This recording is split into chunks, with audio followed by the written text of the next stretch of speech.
ಶ್ರೀ ಗಣಪತಿ ಶಾರದಾ ಗುರುಭ್ಯೋ ನಮಃ.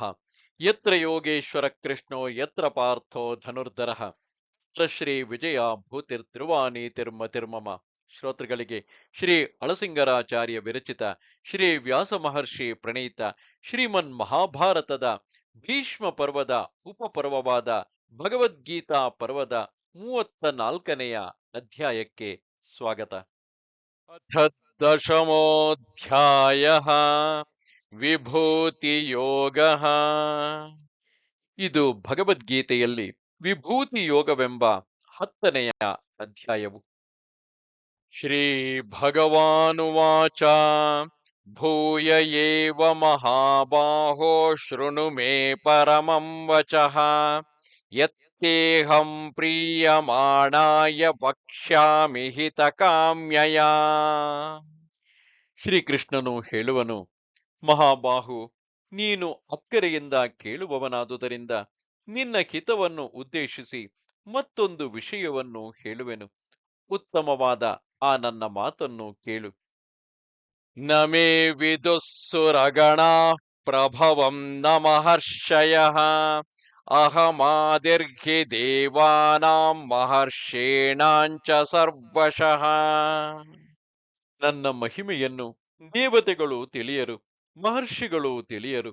ನಾನೇ ಸರ್ವ ವಿಧದಿಂದಲೂ ಆ ದೇವತೆಗಳಿಗೂ ಮಹರ್ಷಿಗಳಿಗೂ ಮೊದಲನೆಯವನು. ಯೋ ಮಾಮಜಮನಾದಿಂಚ ವೇತ್ತಿ ಲೋಕಮಹೇಶ್ವರಂ ಅಸಮ್ಮೂಢ ಸಮರ್ಥ್ಯೇಷು ಸರ್ವ ಪಾಪೈಃ ಪ್ರಮುಚ್ಯತೆ.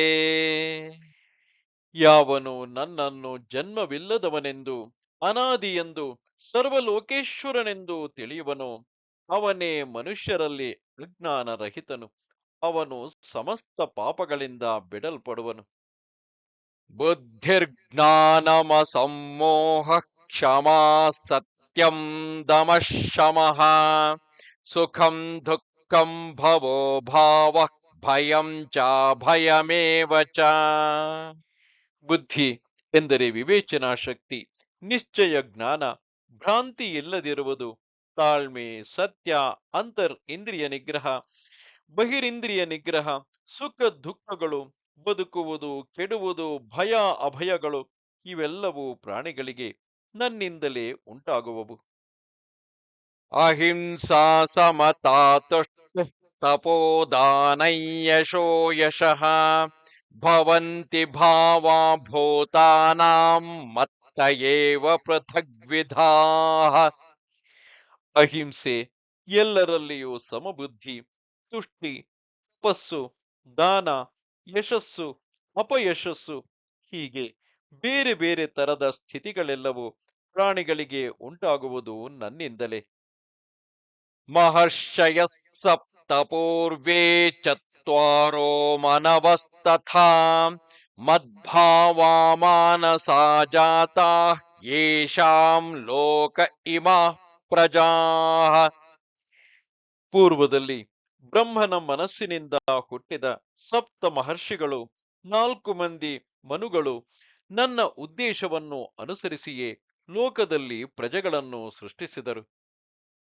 ಏತಾಂ ವಿಭೂತಿಂ ಯೋಗಂಚ ಮಮ ಯೋ ವೇತ್ತಿ ತತ್ವತಃ ಸೋವಿಕಂಪೇನ ಯೋಗೇನ ಯುಜ್ಯತೆ ನಾತ್ರ ಸಂಶಯಃ. ಈ ನನ್ನ ಐಶ್ವರ್ಯವನ್ನು, ನನ್ನ ಕಲ್ಯಾಣ ಗುಣಗಳ ಸಂಬಂಧವನ್ನು ಯಾವನು ತತ್ವದಿಂದ ತಿಳಿಯುವನೋ ಅವನೇ ದೃಢಭಕ್ತಿಯಿಂದ ನನ್ನನ್ನು ಸೇರುವನು. ಇದರಲ್ಲಿ ಸಂದೇಹವಿಲ್ಲ. ಅಹಂ ಸರ್ವಸ್ಯ ಪ್ರಭವಃ ಮತ್ತಃ ಸರ್ವಂ ಪ್ರವರ್ತತೆ ಇತಿ ಮತ್ವಾ ಭಜಂತೆ ಮಾಂ ಬುಧಾ ಭಾವ ಸಮನ್ವಿತಾಃ. ಜ್ಞಾನಿಗಳು ನಾನೇ ಎಲ್ಲಕ್ಕೂ ಉತ್ಪತ್ತಿ ಸ್ಥಾನವೆಂದು, ನನ್ನಿಂದಲೇ ಪ್ರಪಂಚದ ಸ್ಥಿತಿಗತಿಗಳು ನಡೆಯುವವೆಂದು ತಿಳಿದು ನನ್ನನ್ನು ಅದೇ ಭಾವದಿಂದ ಭಜಿಸುವರು. ಮಚ್ಚಿತ್ತಾ ಮದ್ಗತ ಪ್ರಾಣಾಃ ಬೋಧಯಂತಃ ಪರಸ್ಪರಂ ಕಥಯಂತಶ್ಚ ಮಾಂ ನಿತ್ಯಂ ತುಷ್ಯಂತಿ ಚ ರಮಂತಿ ಚ.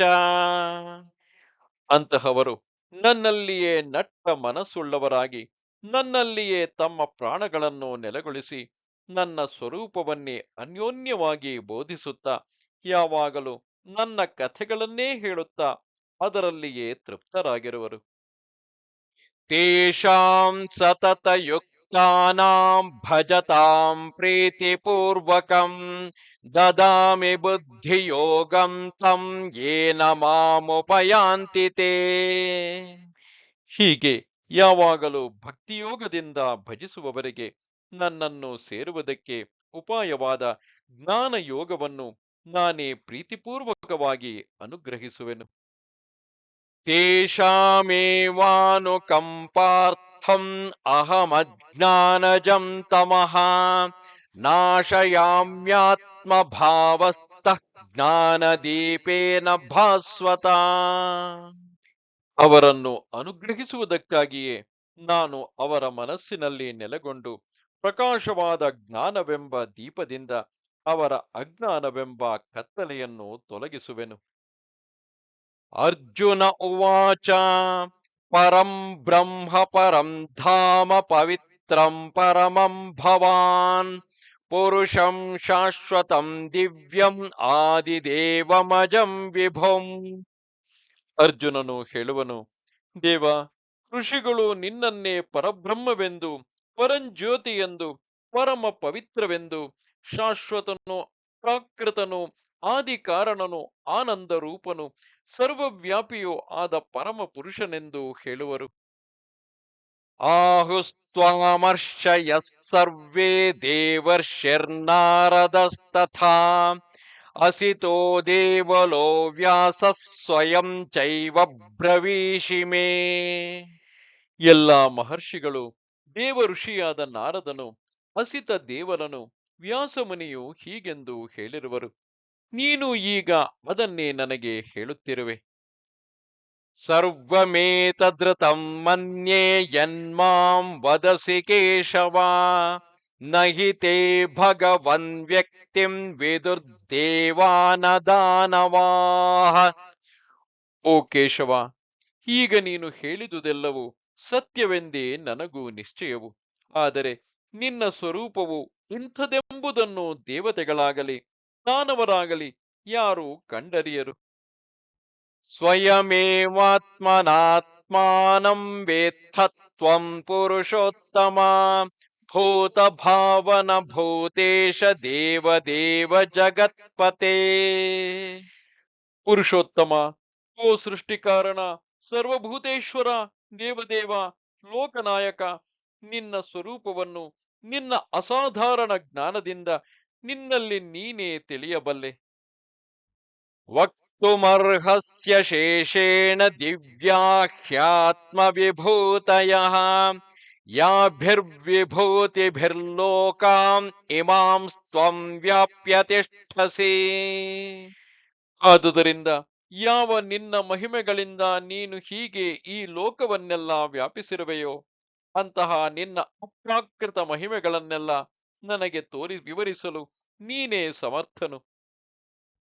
ಕಥಂ ವಿದ್ಯಾಮಹಂ ಯೋಗಿನ್ ತ್ವಾಂ ಸದಾ ಪರಿಚಿಂತಯನ್ ಕೇಷು ಕೇಷು ಚ ಭಾವೇಷು ಚಿಂತ್ಯೋಸಿ ಭಗವನ್ಮಯಾ.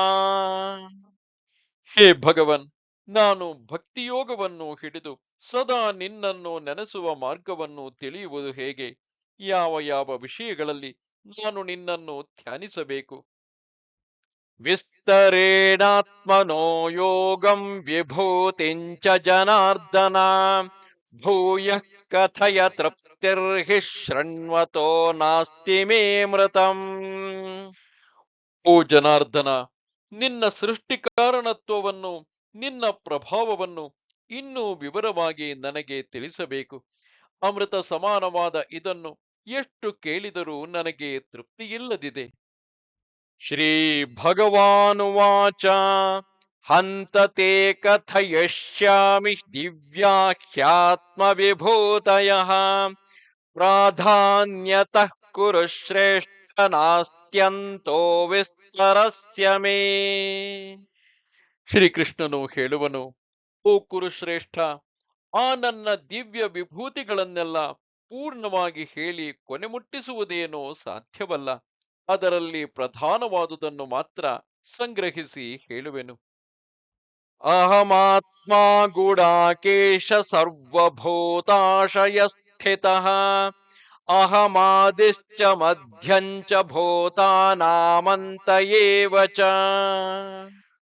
ಓ ಗುಡಾಕೇಶ, ಅಂದರೆ ಆಲಸ್ಯವನ್ನು ಜಯಿಸಿದವನೇ, ಎಲ್ಲ ಭೂತಗಳ ಹೃದಯದಲ್ಲಿರುವ ಆತ್ಮನು ನಾನೇ. ಸಮಸ್ತ ಭೂತಗಳ ಆದಿ ಮಧ್ಯಾಂತರಗಳು ನಾನೇ. ಆದಿತ್ಯಾನಾಮಹಂ ವಿಷ್ಣುಃ ಜ್ಯೋತಿಷಾಂ ರವಿರಂಶುಮಾನ್ ಮರೀಚಿರ್ಮರುತಾಮಸ್ಮಿ ನಕ್ಷತ್ರಾಣಾಮಹಂ ಶಶಿ. ದ್ವಾದಶಾದಿತ್ಯರಲ್ಲಿ 12ನೆಯವನಾದ ವಿಷ್ಣುವು ನಾನೇ. ಜ್ಯೋತಿರ್ಮಂಡಲದೊಳಗೆಲ್ಲ ಅಧಿಕ ಪ್ರಕಾಶವುಳ್ಳ ಸೂರ್ಯನು ನಾನೇ. ಮರುತ್ತುಗಳಲ್ಲಿ ಮರೀಚಿಯು, ನಕ್ಷತ್ರಗಳಲ್ಲಿ ಚಂದ್ರನು ನಾನೇ. ವೇದಾನಾಂ ಸಾಮವೇದೋಸ್ಮಿ ದೇವಾನಾಮಸ್ಮಿ ವಾಸವಃ ಇಂದ್ರಿಯಾಣಾಂ ಮನಶ್ಚಾಸ್ಮಿ ಭೂತಾನಾಮಸ್ಮಿ ಚೇತನಾ. ವೇದಗಳಲ್ಲಿ ನಾನು ಸಾಮವೇದವು, ದೇವತೆಗಳಲ್ಲಿ ನಾನು ಇಂದ್ರನು, ಇಂದ್ರಿಯಗಳಲ್ಲಿ ನಾನೇ ಮನಸ್ಸು, ಭೂತಗಳಲ್ಲಿ ಅವುಗಳಿಗೆ ನಿಯಾಮಕವಾದ ಬುದ್ಧಿಯು ನಾನೇ. ರುದ್ರಾಣಾಂ ಶಂಕರಶ್ಚಾಸ್ಮಿ ವಿತ್ತೇಶೋ ಯಕ್ಷರಕ್ಷಸಾಂ ವಸೂನಾಂ ಪಾವಕಶ್ಚಾಸ್ಮಿ ಮೇರುಶಿಖರಿಣಾಮಹಂ. ಏಕಾದಶ ರುದ್ರರಲ್ಲಿ ನಾನು ಶಂಕರನು, ಯಕ್ಷ ರಾಕ್ಷಸರಲ್ಲಿ ನಾನೇ ಕುಬೇರನು, ಅಷ್ಟವಸುಗಳಲ್ಲಿ ನಾನೇ ಪಾವಕನು, ಪರ್ವತಗಳಲ್ಲಿ ನಾನೇ ಮಹಾಮೇರು ಪರ್ವತವು. ಪುರೋಧಸಾಂಚ ಮುಖ್ಯಂ ಮಾಂ ವಿದ್ಧಿ ಪಾರ್ಥ ಬೃಹಸ್ಪತಿಂ ಸೇನಾನೀನಾಮಹಂ ಸ್ಕಂದಃ ಸರಸಾಮಸ್ಮಿ ಸಾಗರಃ. ಪುರೋಹಿತರಲ್ಲಿ ಪ್ರಧಾನನೆನಿಸಿದ ಬೃಹಸ್ಪತಿಯು ನಾನೇ ಎಂದು ತಿಳಿ. ಸೇನಾಪತಿಗಳಲ್ಲಿ ನಾನೇ ಷಣ್ಮುಖನು, ಜಲಾಶಯಗಳಲ್ಲಿ ನಾನೇ ಸಮುದ್ರವು. ಮಹರ್ಷೀಣಾಂ ಭೃಗುರಹಂ ಗಿರಾಮಸ್ಮೈಕಮಕ್ಷರಂ ಯಜ್ಞಾನಾಂ ಜಪಯಜ್ಞೋಸ್ಮಿ ಸ್ಥಾವರಾಣಾಂ ಹಿಮಾಲಯಃ. ಮಹರ್ಷಿಗಳಲ್ಲಿ ನಾನೇ ಭೃಗು, ವಾಕ್ಯಗಳಲ್ಲಿ ಏಕಾಕ್ಷರ ರೂಪವಾದ ಪ್ರಣವವು ನಾನೇ. ಯಜ್ಞಗಳಲ್ಲಿ ಜಪಯಜ್ಞವು, ಸ್ಥಾವರಗಳಲ್ಲಿ ಹಿಮಾಲಯವು ನಾನೇ. ಅಶ್ವತ್ಥಃ ಸರ್ವವೃಕ್ಷಾಣಾಂ ದೇವರ್ಷೀಣಾಂ ಚ ನಾರದಃ ಗಂಧರ್ವಾಣಾಂ ಚಿತ್ರರಥಃ ಸಿದ್ಧಾನಾಂ ಕಪಿಲೋ ಮುನಿಃ. ಸಮಸ್ತ ವೃಕ್ಷಗಳಲ್ಲಿ ಪವಿತ್ರವಾದ ಅಶ್ವತ್ಥ ವೃಕ್ಷವು, ದೇವ ಋಷಿಗಳಲ್ಲಿ ನಾರದನು, ಗಂಧರ್ವರಲ್ಲಿ ಚಿತ್ರರಥನು, ಸಿದ್ಧರಲ್ಲಿ ಕಪಿಲ ಮುನಿಯು ನಾನೇ. ಉಚ್ಚೈಶ್ರವಸಮಶ್ವಾನಾಂ ವಿದ್ಧಿ ಮಾಮೃತೋದ್ಭವಂ ಐರಾವತಂ ಗಜೇಂದ್ರಾಣಾಂ ನರಾಣಾಂ ಚ ನರಾಧಿಪಂ. ಕುದುರೆಗಳಲ್ಲಿ ಅಮೃತದಿಂದ ಹುಟ್ಟಿದ ಉಚ್ಚೈಶ್ರವಸ್ಸೆಂಬ ದಿವ್ಯಾಶ್ವವು ನಾನೇ ಎಂದು ತಿಳಿ. ಆನೆಗಳಲ್ಲಿ ನಾನೇ ಐರಾವತವು, ಮನುಷ್ಯರಲ್ಲಿ ರಾಜನೆನಿಸಿಕೊಂಡು ಪಾಲಿಸುವವನು ನಾನೇ. ಆಯುಧಾನಾಂ ಅಹಂ ವಜ್ರಂ ಧೇನೂನಾಮಸ್ಮಿ ಕಾಮಧುಕ್ ಪ್ರಜನಶ್ಚಾಸ್ಮಿ ಕಂದರ್ಪಃ ಸರ್ಪಾಣಾಮಸ್ಮಿ ವಾಸುಕಿಃ. ಆಯುಧಗಳಲ್ಲಿ ನಾನೇ ವಜ್ರಾಯುಧವು, ಪಶುಗಳಲ್ಲಿ ನಾನೇ ಕಾಮಧೇನು, ಸಂತಾನೋತ್ಪತ್ತಿಗೆ ಮೂಲವಾದ ಮನ್ಮಥನು ನಾನೇ. ಒಂದು ತಲೆಯುಳ್ಳ ಸರ್ಪಗಳಲ್ಲಿ ನಾನೇ ವಾಸುಕಿ. ಅನಂತಶ್ಚಾಸ್ಮಿ ನಾಗಾನಾಂ ವರುಣೋ ಯಾದಸಾಮಹಂ ಪಿತॄಣಾಮರ್ಯಮಾ ಚಾಸ್ಮಿ ಯಮಃ ಸಂಯಮತಾಮಹಂ. ಅನೇಕ ಫಣಗಳುಳ್ಳ ನಾಗಗಳಲ್ಲಿ ನಾನೇ ಆದಿಶೇಷನು, ಜಲಚರ ಪ್ರಾಣಿಗಳಲ್ಲಿ ನಾನೇ ವರುಣನು, ಪಿತೃಗಳಲ್ಲಿ ನಾನೇ ಅರಿಯಮನೆಂಬುವವನು, ಶಿಕ್ಷಿಸತಕ್ಕವರಲ್ಲಿ ನಾನೇ ಯಮನು. ಪ್ರಹ್ಲಾದಶ್ಚಾಸ್ಮಿ ದೈತ್ಯಾನಾಂ ಕಾಲಃ ಕಲಯತಾಮಹಂ ಮೃಗಾಣಾಂಚ ಮೃಗೇಂದ್ರೋಹಂ ವೈನತೇಯಶ್ಚ ಪಕ್ಷಿಣಾಂ. ಅಸುರರಲ್ಲಿ ನಾನು ಪ್ರಹ್ಲಾದನು. ಲೋಕವನ್ನು ಆಕ್ರಮಿಸುವುದರಲ್ಲಿ ನಾನೇ ಮೃತ್ಯು. ಮೃಗಗಳಲ್ಲಿ ನಾನೇ ಸಿಂಹವು. ಪಕ್ಷಿಗಳಲ್ಲಿ ಗರುಡನು ನಾನೇ. ಪವನಃ ಪವತಾಮಸ್ಮಿ ರಾಮಃ ಶಸ್ತ್ರಭೃತಾಮಹಂ. ಝಷಾಣಾಂ ಮಕರಶ್ಚಾಸ್ಮಿ ಸ್ರೋತಸಾಮಸ್ಮಿ ಜಾಹ್ನವೀ. ಚಲನ ಶಕ್ತಿಯುಳ್ಳ ವಸ್ತುಗಳಲ್ಲಿ ನಾನೇ ವಾಯು. ಶಸ್ತ್ರಧಾರಿಗಳಲ್ಲಿ ನಾನೇ ರಾಮನು. ಮತ್ಸ್ಯಗಳಲ್ಲಿ ಮಹಾಮಕರವು. ನದಿಗಳಲ್ಲಿ ಗಂಗಾ ನದಿಯು ನಾನೇ. ಸರ್ಗಾಣಾಮಾದಿರಂತಶ್ಚ ಮಧ್ಯಂ ಚೈವಾಹಮರ್ಜುನ. ಅಧ್ಯಾತ್ಮ ವಿದ್ಯಾ ವಿದ್ಯಾನಾಂ ವಾದಃ ಪ್ರವದತಾಮಹಂ. ಸೃಷ್ಟಿಯಲ್ಲಿರುವ ವಸ್ತುಗಳಿಗೆ ಆದಿ ಮಧ್ಯಾಂತಗಳು ಮೂರು ನಾನೇ. ವಿದ್ಯೆಗಳಲ್ಲಿ ಬ್ರಹ್ಮವಿದ್ಯೆಯು, ವಾದ ಮಾಡುವವರಲ್ಲಿ ಇರುವಂತಹ ವಾದಶಕ್ತಿಯು ನಾನೇ. ಅಕ್ಷರಾಣಾಮಕಾರೋಸ್ಮಿ ದ್ವಂದ್ವಃ ಸಾಮಾಸಿಕಸ್ಯ ಚ. ಅಹಮೇವಾಕ್ಷಯಃ ಕಾಲಃ ಧಾತಾಹಂ ವಿಶ್ವತೋ ಮುಖಃ. ಅಕ್ಷರಗಳಲ್ಲಿ ನಾನೇ ಅಕಾರವು. ಸಮಾಸಗಳಲ್ಲಿ ಸರ್ವ ಪದಾರ್ಥ ಪ್ರಧಾನವಾದ ದ್ವಂದ್ವವು ನಾನೇ. ಅಕ್ಷಯವಾದ ಕಾಲವು, ಚತುರ್ಮುಖ ಬ್ರಹ್ಮನು ನಾನೇ ಆಗಿರುವೆನು. ಮೃತ್ಯುಃ ಸರ್ವಹರಶ್ಚಾಹಂ ಉದ್ಭವಶ್ಚ ಭವಿಷ್ಯತಾಂ.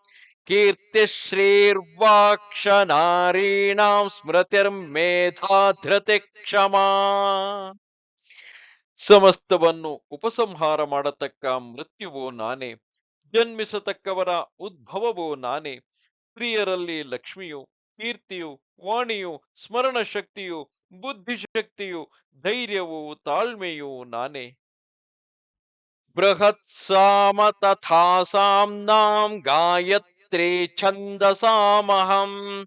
ಮಾಸಾನಾಂ ಮಾರ್ಗಶೀರ್ಷೋಹಂ ಋತೂನಾಂ ಕುಸುಮಾಕರಃ. ಸಾಮಗಳಲ್ಲಿ ಬೃಹತ್ತೆಂಬ ಸಾಮವು, ವೇದಗಳಲ್ಲಿ ಗಾಯತ್ರಿಯು, ಮಾಸಗಳಲ್ಲಿ ಮಾರ್ಗಶಿರ ಮಾಸವು, ಋತುಗಳಲ್ಲಿ ವಸಂತ ಋತುವು ನಾನೇ ಆಗಿರುವೆನು. ದ್ಯೂತಂ ಛಲಯತಾಮಸ್ಮಿ ತೇಜಸ್ವಿನಾಮಹಂ. ಜಯೋಸ್ಮಿ ವ್ಯವಸಾಯೋಸ್ಮಿ ಸತ್ವಂ ಸತ್ವವತಾಮಹಂ. ಮೋಸಗಾರರಲ್ಲಿ ದ್ಯೂತವು, ಪರಾಕ್ರಮವುಳ್ಳವರಲ್ಲಿ ಪರಾಕ್ರಮವು, ಕಾರ್ಯದಲ್ಲಿ ಜಯವು, ಪ್ರಯತ್ನ ಪರದಲ್ಲಿ ಪ್ರಯತ್ನವು, ಸಾತ್ವಿಕರಲ್ಲಿ ಸತ್ವಗುಣವು ನಾನೇ ಆಗಿರುವೆನು. ವೃಷ್ಣೀನಾಂ ವಾಸುದೇವೋಸ್ಮಿ ಪಾಂಡವಾನಾಂ ಧನಂಜಯಃ. ಮುನೀನಾಮಪ್ಯಹಂ ವ್ಯಾಸಃ ಕವೀನಾಮುಶನಾ ಕವಿಃ.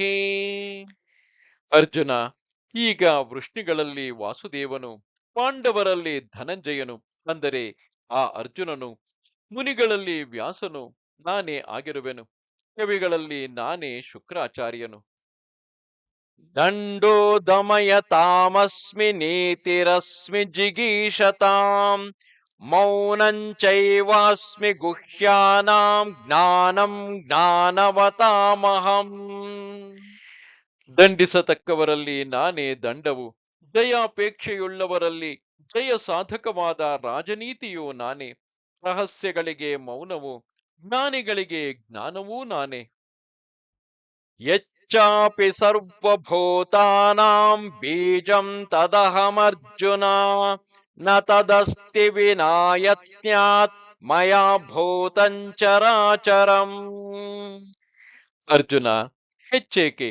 ಸಮಸ್ತ ಭೂತಗಳಿಗೆ ನಾನೇ ಆದಿಬೀಜವು. ಲೋಕದಲ್ಲಿರುವ ಚರಾಚರ ಭೂತಗಳಲ್ಲಿ ನಾನಿಲ್ಲದ ವಸ್ತುವು ಯಾವುದೊಂದಾದರೂ ಇಲ್ಲ. ನಾಂತೋಸ್ತಿ ಮಮ ದಿವ್ಯಾನಾಂ ವಿಭೂತೀನಾಂ ಪರಂತಪ. ಏಷ ತೂದ್ದೇಶತಃ ಪ್ರೋಕ್ತಃ ವಿಭೂತೇರ್ವಿಸ್ತರೋ ಮಯಾ. ಓ ಪರಂತಪ, ಈ ನನ್ನ ಅಪ್ರಾಕೃತವಾದ ಮಹಿಮೆಗಳಿಗೆ ಮಿತಿಯಿಲ್ಲ. ಅದರ ವಿಸ್ತಾರವನ್ನೆಲ್ಲ ಈಗ ಬಹಳ ಸಂಗ್ರಹವಾಗಿ ನಿನಗೆ ತಿಳಿಸಿದೆನು. ಯದ್ಯದ್ವಿಭೂತಿಮತ್ಸ್ತತ್ತ್ವಂ ಶ್ರೀಮದೂರ್ಜಿತಮೇವ ಮಾಂ ತತ್ತದೇವಾವಗಚ್ಚತ್ವಂ ಮಮ ತೇಜೋಮ್ಯ ಸಂಭವಂ. ಲೋಕದಲ್ಲಿ ಯಾವ ಯಾವ ವಸ್ತುಗಳಲ್ಲಿ ಏನೇನು ಮಹಿಮೆಗಳು ಉಂಟೋ, ಯಾವ ಯಾವುದು ಸಮೃದ್ಧಿಯುಳ್ಳದ್ದಾಗಿ ಮತ್ತು ಶುಭಾಸ್ಪದವಾಗಿರುವವೋ ಅವೆಲ್ಲವೂ ನನ್ನ ತೇಜಸ್ಸಿನ ಅಂಶಾಂಶ ಮಾತ್ರದಿಂದ ಉಂಟಾದುದೆಂದು ತಿಳಿ. ಅಥವಾ ಬಹುನೈತೇನ ಕಿಂ ಜ್ಞಾತೇನ ತವಾರ್ಜುನ ವಿಷ್ಟಭ್ಯಾಹಮಿದಂ ಕೃತ್ಸ್ನಂ ಏಕಾಂಶೇನ ಸ್ಥಿತೋ ಜಗತ್. ಅರ್ಜುನ, ಅಥವಾ ಬಹು ವಿವರಣೆಗಳಿಂದ ಕೂಡಿದ ಈ ಜ್ಞಾನಗಳಿಂದ ನಿನಗೆ ಪ್ರಯೋಜನವೇನು? ಮುಖ್ಯವಾಗಿ ಈ ಸಮಸ್ತ ಜಗತ್ತನ್ನು ನಾನು ನನ್ನ ಮಹಿಮೆಯ ಅಂಶ ಮಾತ್ರದಿಂದಲೇ ನೆಲೆಗೊಳಿಸಿರುವೆನು. ಓಂ ತತ್ಸದಿತಿ ಶ್ರೀಮದ್ಭಗವದ್ಗೀತಾಸು ಉಪನಿಷತ್ಸು ಬ್ರಹ್ಮವಿದ್ಯಾಯಾಂ ಯೋಗಶಾಸ್ತ್ರೇ ಶ್ರೀಕೃಷ್ಣಾರ್ಜುನ ಸಂವಾದೆ ವಿಭೂತಿಯೋಗೋ ನಾಮ ದಶಮೋಧ್ಯಾಯಃ. ಇದು ಭಗವದ್ಗೀತೆಯಲ್ಲಿ ವಿಭೂತಿ ಯೋಗವೆಂಬ 10ನೆಯ ಅಧ್ಯಾಯವು. ಇದು ಭೀಷ್ಮ ಪರ್ವದ 34ನೆಯ ಅಧ್ಯಾಯವು. ನಮಸ್ತೆ ಶಾರದೆ ದೇವಿ, ಕಾಶ್ಮೀರ ಪುರವಾಸಿನಿ, ತ್ವಾಮಹಂ ಪ್ರಾರ್ಥಯೇ ನಿತ್ಯಂ, ವಿದ್ಯಾದಾನಂಚ ದೇಹಿಮೆ. ನಮಸ್ಕಾರ.